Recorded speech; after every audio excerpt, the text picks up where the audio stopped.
The Kansas City Chiefs are making a really important signing on day 5 of free agency. Now, we all know that Warren went over to Carolina. He's gone, leaving this interior defensive line, a little bit shaky, right? Now, they're adding a guy in Tillery, formerly of the Minnesota Vikings, but this is a guy that adds some versatility. He can play 2-tech, can play 3-tech. He can really move, a good amount of this interior of the defensive line, right?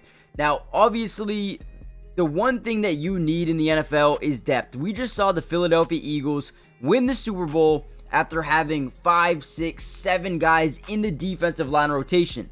Tillery is not coming off the best season, but he adds depth. He adds a great competitor and more competition throughout training camp. So what we're going to do in this video is break down everything you need to know about this former first-round pick and what he's going to add to the Kansas City Chiefs. Now, one thing I need you guys to understand is this is not going to be a game-changing signing. This isn't going to be a guy that's going to be a Pro Bowler just like that, but more importantly, it's a guy that adds depth, okay? So take everything with a grain of salt and don't overreact to this signing. He's a good player, but he's not a great player. He's an okay depth player. He's not a starter.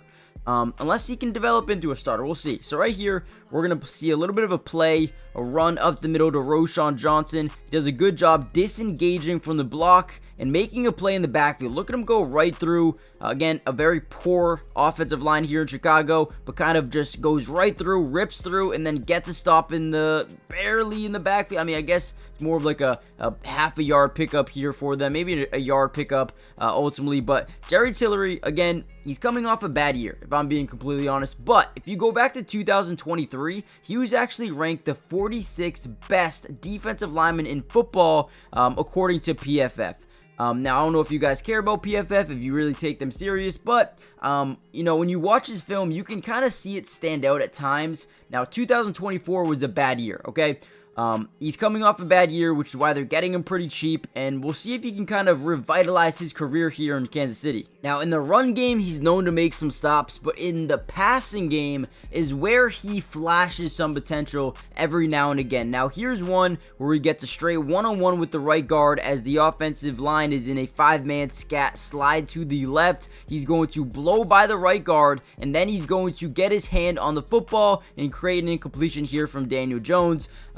Again, I would limit your expectations if you're a Chiefs fan right now. They needed depth, and this is strictly a depth option. Adds competition to training camp, to mini camp, and who knows, maybe he ends up being a starter, maybe he doesn't end up being a starter. I could see them even potentially going defensive line in this year's draft. The Chiefs are fine, they're going to be okay. Tillery is, a nice little signing, a former first-round pick who has talent. We'll see what happens from there, guys. So hit the like button, subscribe, join the family, and I'll see you guys in the next one. Peace.